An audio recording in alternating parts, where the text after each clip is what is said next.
What's up, mixed reactions? Wake me up when September ends. It is the final day of September 2025. It's Ian Blackwell, Justin Duncan, and Casey Merritt. How you doing today, Casey? No complaints, just ready to talk some sports, man. We had a crazy week in the NFL. We got some playoff baseball going on right now. Been good. Yep. What about you, Justin? Not too bad. Kids are kind of down for the count. School, school year sicknesses, but same old, same old. Yeah, I just got over being sick not too long ago. The crazy thing is everybody knows, our teams are the Cowboys, the Rams, and the Patriots. We have two winners, and one of our teams tied this weekend. We're definitely getting a little bit more into that. To the victors go the spoils, and there was no bigger winner this weekend in the NFL than the New England Patriots. I'm going to start with Mr. Justin Duncan. Wow, 2-2. Buffalo's upcoming, but just talk about Sunday and just go ahead and start off. There is not much to complain about. I mean, other than the fact that the defense kind of came up flat for the first drive for Carolina. I think Bryce Young was like seven for his first seven passes, and he was just kind of carving them up for the first series. But after that, it was all New England, and there was ball security. That was there. Drake May didn't throw any picks. No, completely turnover free football. What you needed to see, what you had to have, a bounce back game from that awful, awful just debacle against Pittsburgh. Great turnaround. And Carolina obviously comes out, scores on the first drive. New England three it out. Here we go again. And then after that, it was what 42 to 7. They outscored them.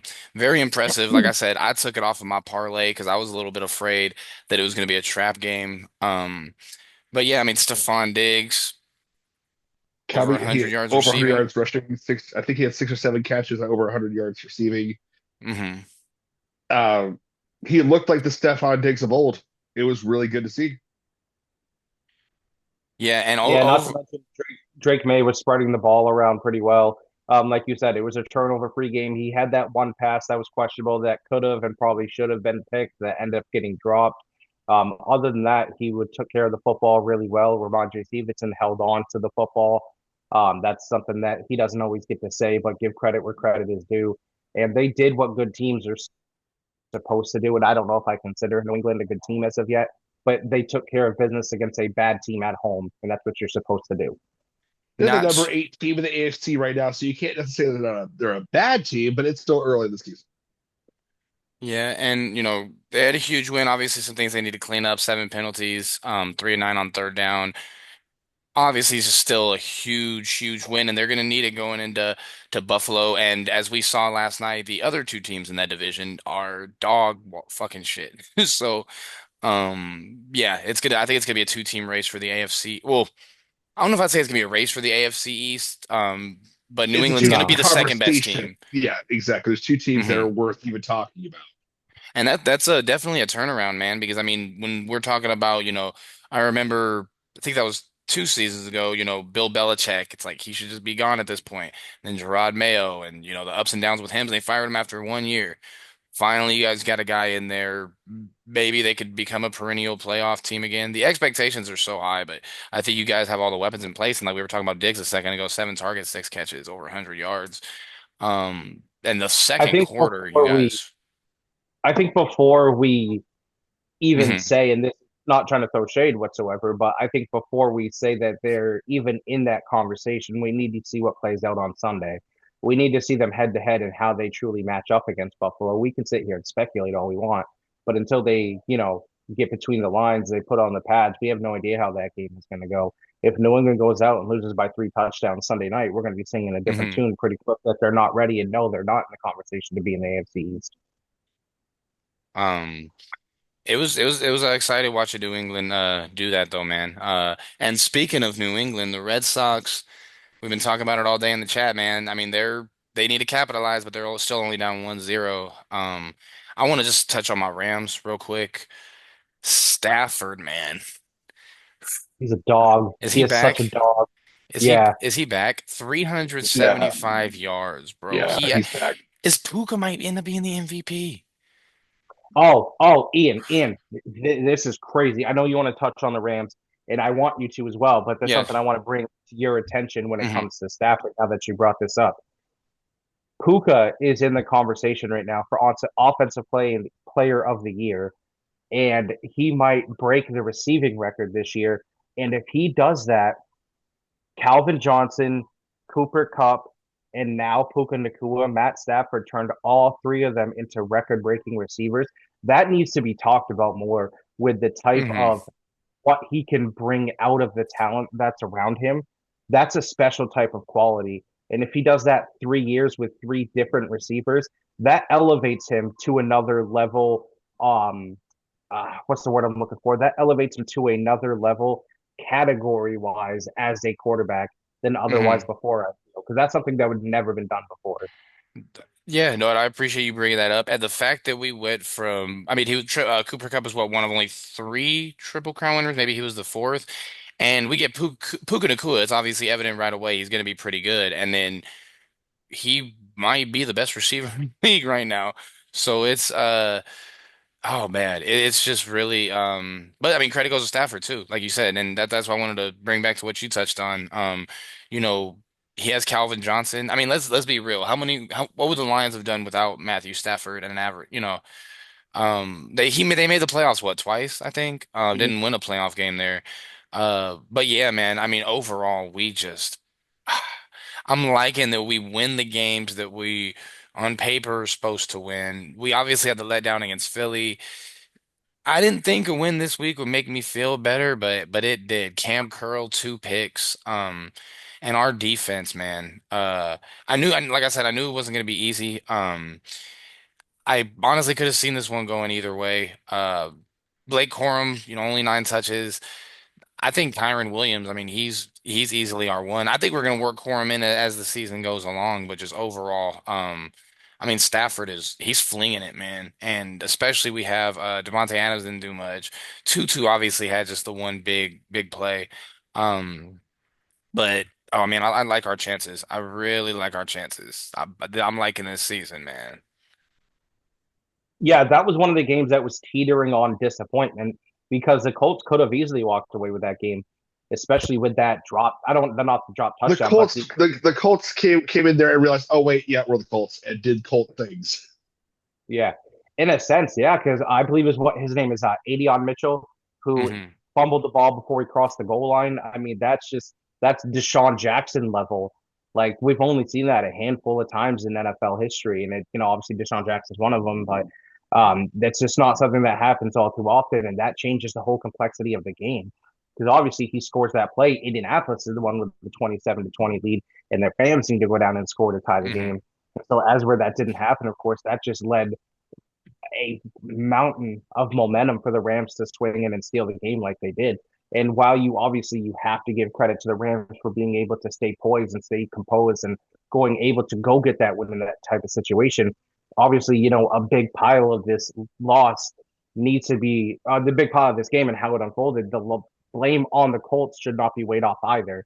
They blew a lot of this game. That was a blatant Hmm. choke, not scoring on that play when he had a walk-in touchdown. Yeah. Yeah, I mean the Colts, especially in that division. I mean we've talked about. Matter of fact, what did Houston do this past weekend? Houston They beat the they stuff beat the out of Titans. The Titans. Oh, Yeah. right. Yeah. I mean, but ultimately in that division, I mean Jacksonville's playing pretty good. I mean, the AFC South might end up being more competitive than we initially anticipated. Like I said, I don't think, one of my overreactions either last week or the week before was Daniel Jones comeback player of the year. Maybe I need to cool off with it, but he's still in the AFC South. Like he could still do some damage. We've talked It's about, still too early to cool off on that one, I think.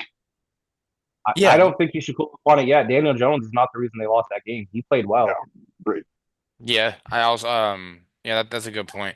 We talked about our teams.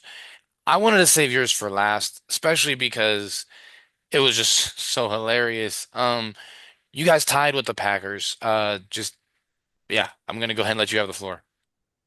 Like you said, we ended up in a tie, a 40-40 tie with the Packers. And this kind of solidifies a few points that I've made about the Cowboys. over the past few weeks on this show, and especially what I drove home point last week. And when I said even if they had a comparable defense, this team would be undefeated right now.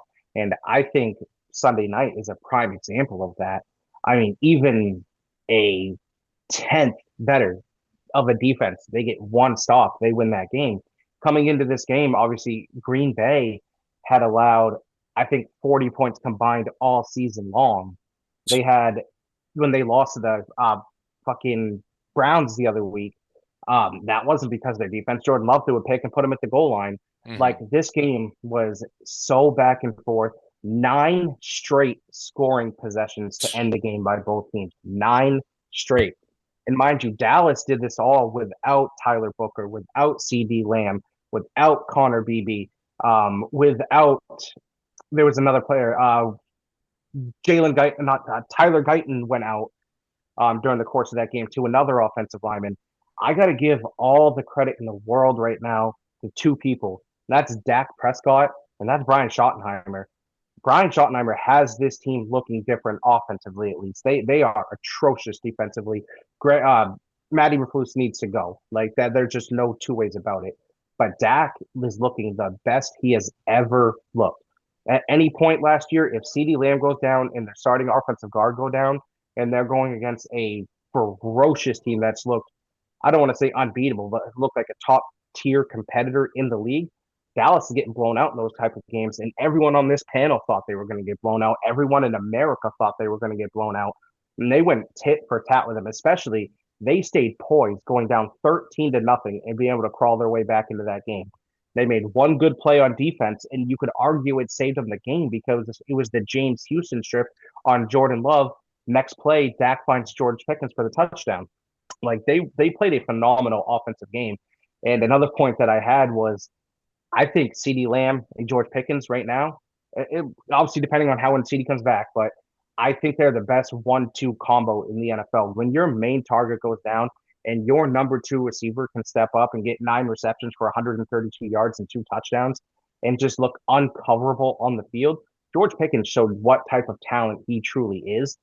And I'm going to say this now because I don't want to go through another offseason where it's going to be, oh, pay him or don't pay him. Hmm. Jerry needs to pay George Pickens tomorrow, today, yesterday. After that type of performance, he's earned a contract to stay with Dallas. And I think that he would absolutely take that contract, especially when he gets to play along the side of CD Lamb. I think that this team will eventually start to get better on the defensive side of the ball. Demarion Overshown's coming back. Josh Butler's coming back.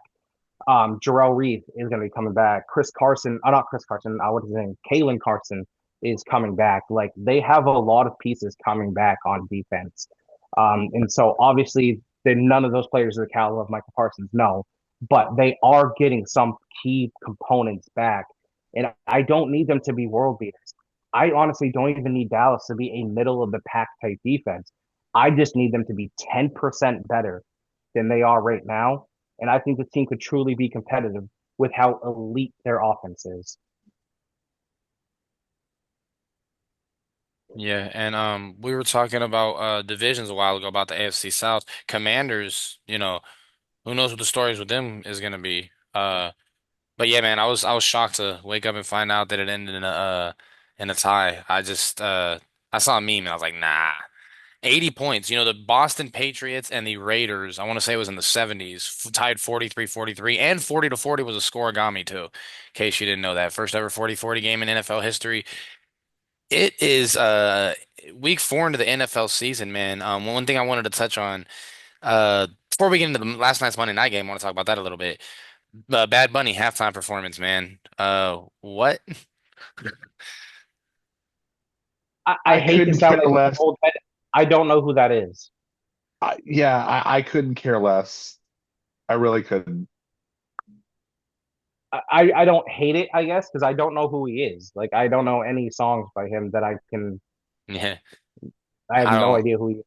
I don't know, man. I have enjoyed watching the halftime show since the Eminem one. And yeah, I might take like another smoke break. But yeah, did you guys see Tyreek's leg injury last night? Holy shit, dude. Oh. That was gruesome, and a knee is not supposed to bend that way. Of course, it's already been confirmed the type of injury that he has, and this I don't want to get too dark about it, but this could be a career-ending injury or career-altering injury at the very He least might for never be the Tyreek Hill. same. Yeah, that's the first I thing I would say thought. career altering. He did have successful surgery today. His agent reported he should be ready potentially for next year. But with a Uh, player who's so dependent on his speed and quickness, hmm if that even decreases 10%, it takes away half the player of what Tyreek Hill is. Yeah, I'm with Casey. Obviously, he is a good route runner, but I think when you have a guy who's so heavily dependent on his speed, once you take that away, his bread and butter isn't his technical prowess or cutting angles. It's burning by you, and you're not fast enough to catch him. Once that goes, he's Tyreek Hill. I mean, I think he still could be a Pro Bowl receiver, but he's not gonna be at the same level. I mean that's all those big plays. I mean, he's just so I think fast, dude. Like I think though he has taken his last snap in a Miami Dolphins uniform. Yeah, I think. somebody somebody said when he was smiling, like he's so happy he got hurt, he doesn't have to play for the Dolphins the rest of the year. But yeah, no, man, shout out to Tyreek Hill, bro. Honestly, one of my favorite players to watch. Sad thing is, I believe he had his mother down there on the sideline with him, man, and that's when I knew Yep. I had walked out of the room for a second to go get something to eat, and yeah, it's just really sad, man. Especially it's sad when it happens to anybody, and when it's a guy that we've all, wow, like I love watching Tyreek Hill, and then you see something like that happen, just man. It's tough, but get better soon, man. One of the best receivers, in the NFL. So shout out Tyreek Hill. Did you guys watch any of the Cowboys Packers game? I watched not a No, single second. No, not a single second of Well, I it. saw the not a highlights. That's second. that's it. I saw the 13-minute whatever. Yeah. Um, I saw I the was just gonna ask for the unbiased opinion of how you guys thought Dak played. For what I saw, because I did watch some like replay sort of things, not just the highlights. He looked okay. I mean, I wouldn't say he looked like like all world or anything like that, but I thought he looked more like what he should be, and that a lot of that helped that Pickens was going off, and Tolbert got the crazy catch on the sideline.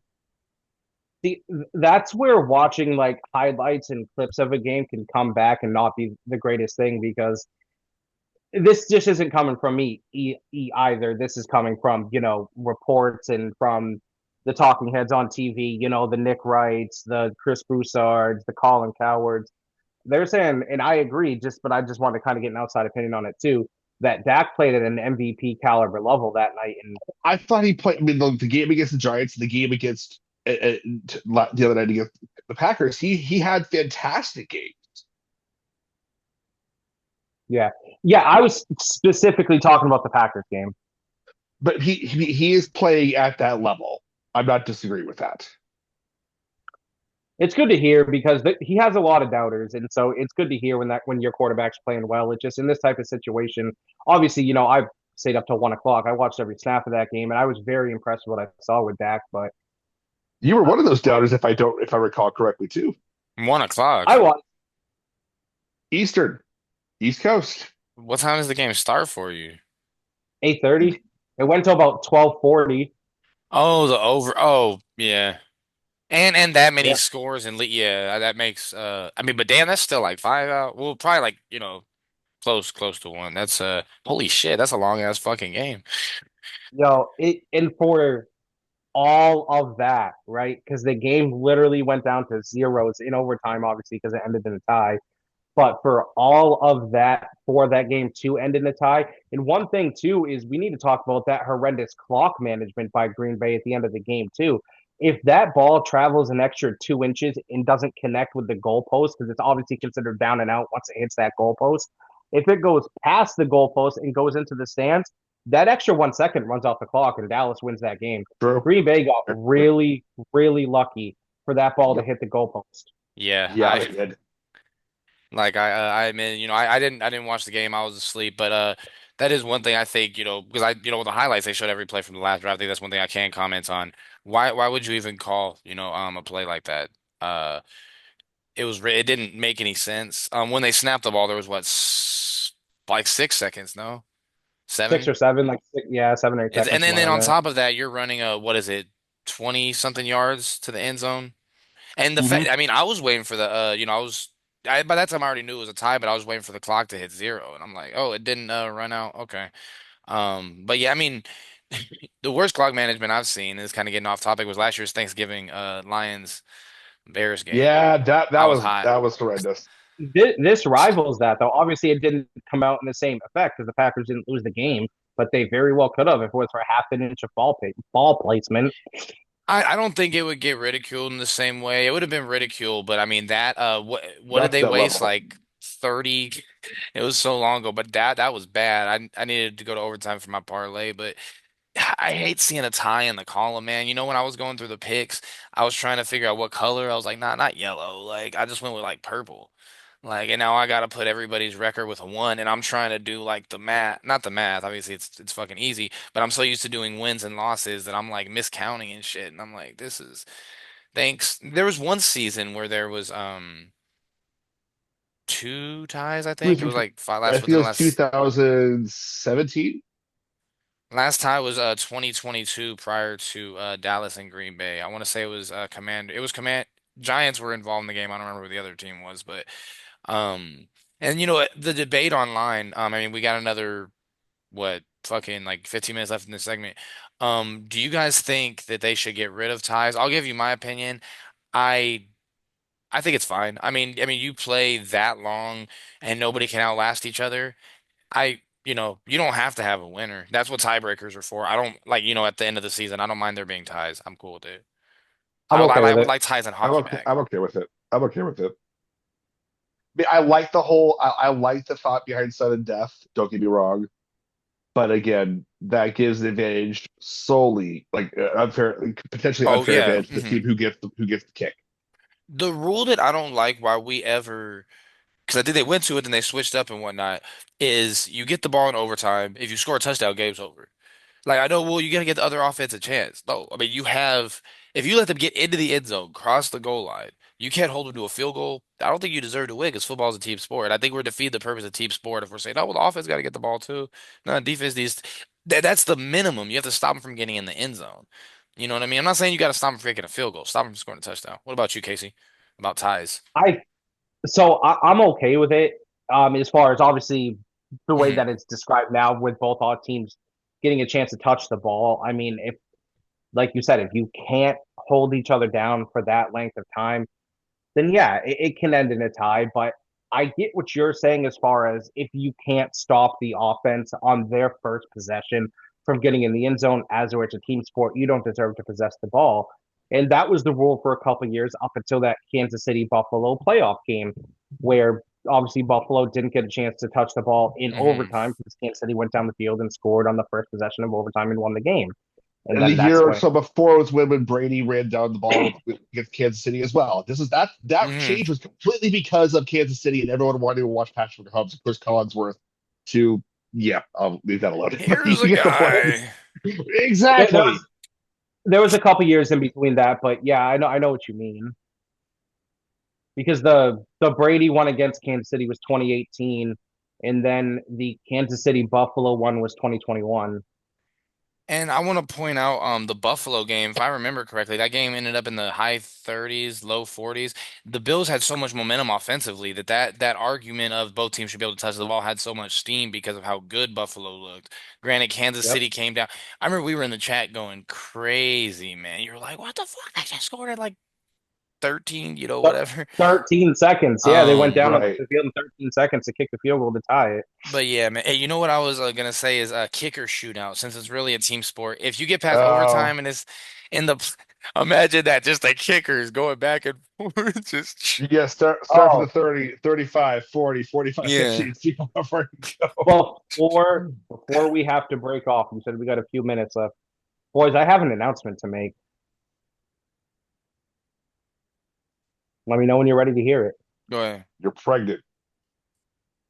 Justin's a bitch. No, I'm just kidding. um, Kansas City's back. Look the fuck out. Kansas City is back. Baltimore is cooked. hmm I agree with that as well. But I agree with both of those statements for sure. Um, yeah, I think the Chiefs are back too. I was Xavier just thinking the same Worthy, thing.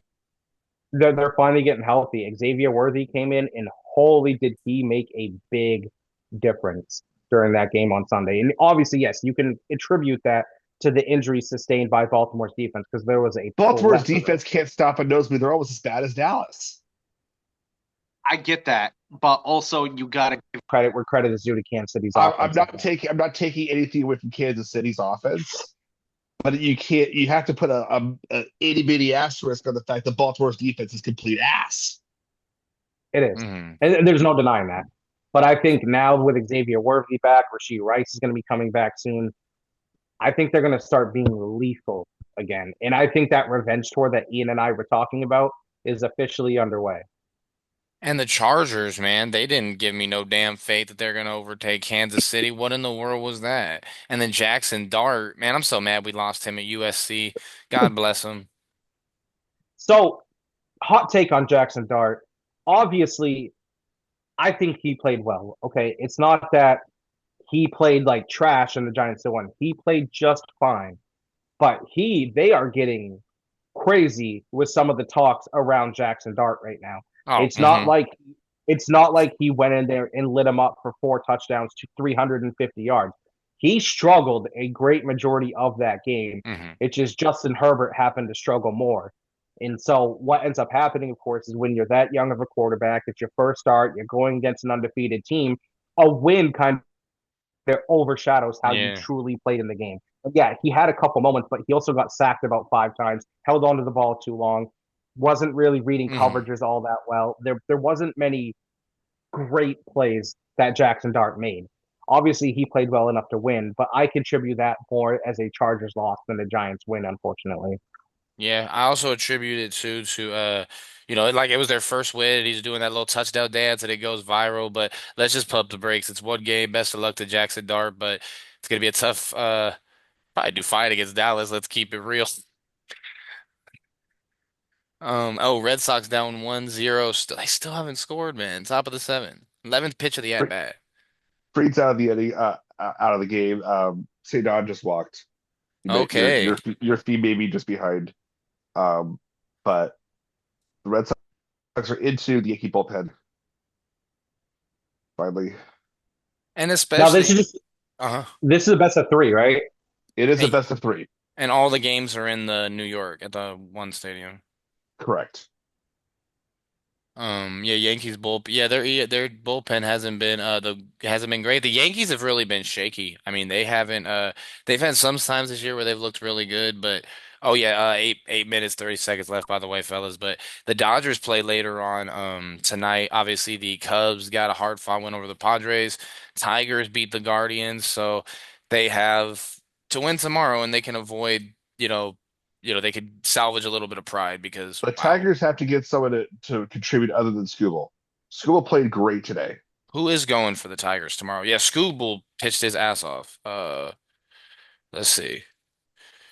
Hey, that's let me see. Game two Jared ran starters. with them that but Sogard stretching out the double. Woo!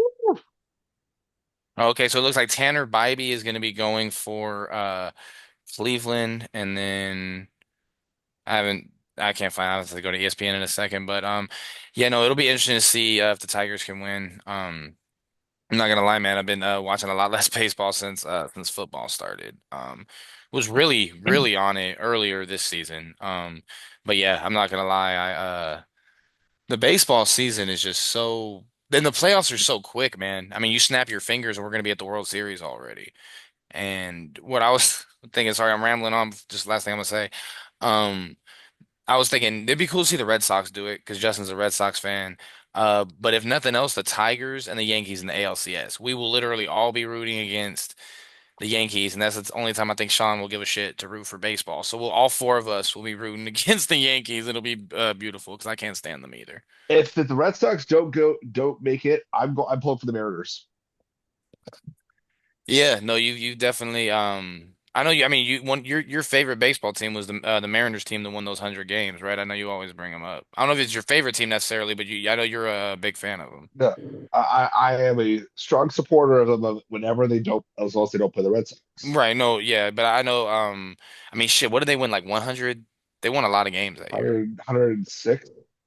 116, I think it was. Best record Let's in look at a it was regular like season, 2001 and they lost to the what? to the Yankees. To the Yankees.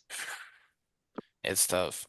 Yeah, no, that's one of the teams that definitely gets they don't get brought up enough. I mean, they didn't even go to the World Series. I think a lot of, and that was the best. Yeah. Two to Oh one Red shit! Sox. 2-1 Red Oh, Sox. they scored. Twice. 2-1. You're a little bit ahead of me, Justin. I just am now seeing it. What in the world? How did they? Hold on, I gotta go back. Let me use the fast forward button. But Sogard with the stretched a bona fide single into a double. Masataka Yoshida laced one up the middle, 2 runs in. We're back in play. We're yeah, back in we business. got about another 5 minutes. Talk about your experience at Fenway. I know you talked about it briefly on another show, but Casey, your experience at Fenway Park, how is it compared to the lore? I know Justin. I know you. Wait, hold on. Before I ask Casey, have you ever So been there? Are you Justin's crazy? Sorry. I know, but I know you're from California. Sorry, Oh, sorry, Casey. dead to me. My bad. no, no. Go Justin ahead, needs to be Casey. the one to talk. No, no, no. Justin needs to be the one that talks about this because his story trumps the shit out of mine when it comes to Oh, go Fenway. ahead. My bad. That was probably so offensive, man. I was just All like, right. No, go it's ahead. all good. No, it's all good. So my last full year of college, I was resident assistant or RA at one of the freshman dorms at the University of Maine. Prior to then, on my birthday on September 14th, I went and saw a Red Sox Yankee game, which was one of Mariano Rivera's last games in a Yankee uniform in Fenway. I think it was the second to last game. John Lester pitched a complete game, one hitter. It was a fantastic game. At the game, I entered a sweepstake to get playoff tickets, thinking I'm in Maine, whatever. It was a complete fluke. It's like after your birthday, let's just enter a sweepstakes, whatever. I got an email saying you weren't selected, so I didn't think anything of it. And this was for the divisional series. Watching the ALCS, I get another email saying you weren't selected. It's like, okay, whatever. I figured it was like a spam email or whatever. I'm sitting there at the front desk doing my homework, doing organic chemistry homework, and I get an email and say, congratulations, you've been selected for tickets to the World Series, assuming the Red Sox made it. That night, Big Poppy hits the home run off of Benoit against the Tigers, and we're going to the series. Nice. I got game 2 tickets, 2013. 2013. I guess the Cardinals. Yeah. Yep. Steven, 'cause And I think you had the we were option to go to right up one next. of the games, I huh? could have gone to Hmm. any. I knew it was going to go 6. I knew it was going to go Right. 6. But the safe bet was to take game 2. Oh, absolutely. Once in a lifetime experience, and then you would have been like, yeah, no, I that must have been so Our view was awesome. right from the press box, top right at the press box, right down the whole 9 yards. You could see complete field all the way around. Man, that's yeah, that's especially being a Red Sox fan, man, and Fenway Park somewhere so iconic. Casey, you've been to have you only been there the one time recently, or have you been there previously? Been twice. Oh, okay. Both just regular season type games, so it doesn't even count compared to what Justin went to. Yeah, I mean, but that's part of the vibe of baseball too, is the regular season when the Cracker Jacks and people aren't screaming "fuck New York" or "fuck whoever they're playing," "fuck your mother." Um, Yeah, no, I'm pretty sure that game was the Will Miller Brooks inter obstruction call actually when we Yeah, lost it the game. was. Yeah. No, we won. No, we won. No, there was that was the game where we lost on an obstruction call. The Oh, the Cardinals. 2013 game. That's right. Uh-huh. Yeah, Yeah. damn. Yeah. Yeah. That must be crazy, man. Like I've been to a couple conference tournaments, but like being at a big event where everybody across the damn world is watching, it's like I'm here. And I know in a lot of cases, like, yeah, well, a lot of people in the comments, I'll just watch it on TV if the tickets are going to be that high. It doesn't replace, and you could be a mile from In some cases, maybe, but for the most part, the way I see it, you could be a mile from the stadium, bro, but you were in the building the night that Crawford fought Canelo, or the World Series, or Casey's been, I think, to the playoffs or the finals. Um, Playoffs when they knocked LeBron out.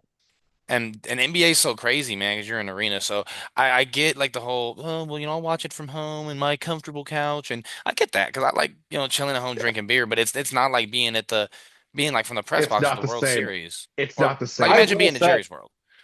I will say, I've been to five, 4 or 5 NFL games, and I'm not saying that it's not better than watching it on TV, Hmm. but watching it on TV, football standards, does have its advantages over watching it live in person. This is very true. But yeah, 1 minute, Just fellas. Oh, go ahead.